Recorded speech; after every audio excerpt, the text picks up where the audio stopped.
Hej! Välkommen till Sledtrax TV. I dagens program ska vi testa den mest fullutrustade ATV:n från Suzuki, deras King Quad 750 med Kuma-paket.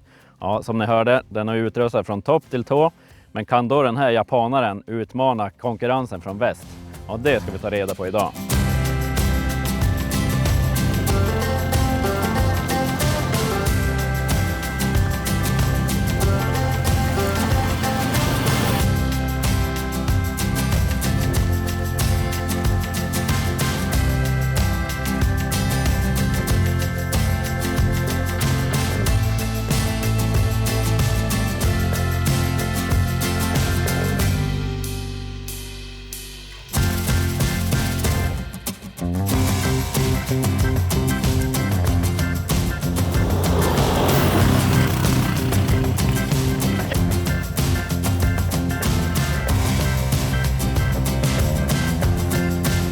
Vad innebär då Kuma-paketet? Ja, bland annat här i fronten så ser vi en hel del extra utrustning. Den här stadiga frontbågen som sitter monterad, extra ljuset, LED-lyse som ger riktigt bra ljus när det är även sena kvällar. Sen har vi en vinsch färdigmonterad från fabrik och även bukskydd under hela maskinen. Både A-armar och buken är skyddad på ett bra sätt så vi klarar stenar och stubbar när vi är ute i terrängen och kör. Om vi kikar vidare på Kuma-paketet så är det även utrustning som inte bara sitter fram till, utan vi har ju rejält kralliga däck på aluminiumfälgar. 27-tums däck och ett grovt mönster, så även de hjälper till och ger utmärkt fäste även i svår terräng.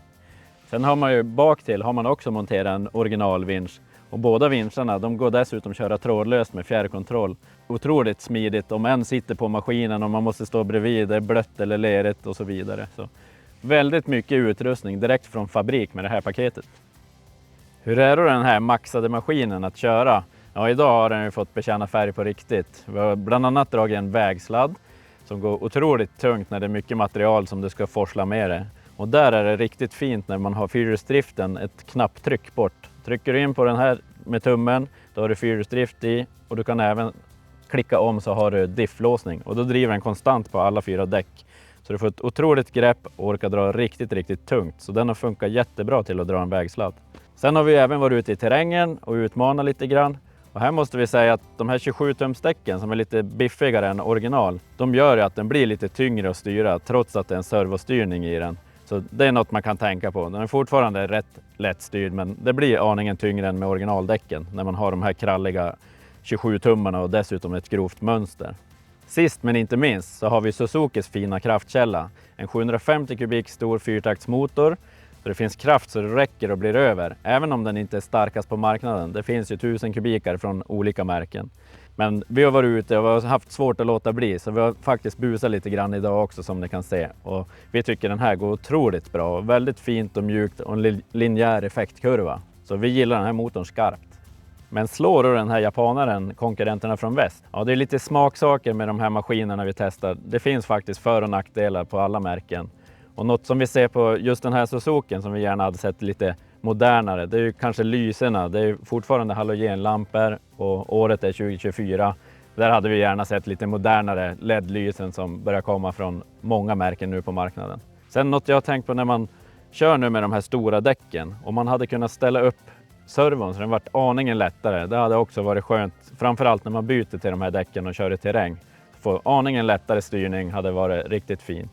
Och sen en tredje sak, men det är faktiskt något som är ganska generellt på alla märken. Och det är när man kör mellan låg och back och arbetar mycket, så måste man gå igenom alla växellägen för att komma till backen och så alla växellägen igen för att komma till lågväxeln. Här hade jag gärna sett någon lösning att man kan fort mellan back och fram, för det är lite jobbigt om du ska koppla och köra fram och tillbaka mycket och du måste gå igenom hela sekvenserna. Men i övrigt så är vi jätteimponerade på den här maskinen, och det är ju faktiskt känt för Japan att de håller ju hög kvalitet. Och den här Suzuki King Quad 750, det är inget undantag. Tack för att ni har tittat på denna review. Vi uppskattar verkligen ert engagemang och ert stöd för oss. Och glöm heller inte att följa oss på våra sociala medier. Och vill ni ta del av mer material med ATVs, bland annat denna Suzuki King Quad 750 med Kuma-paket eller våra e-bikes som vi testar under sommaren, gå då in på sledtrax.se eller sledtrax.no.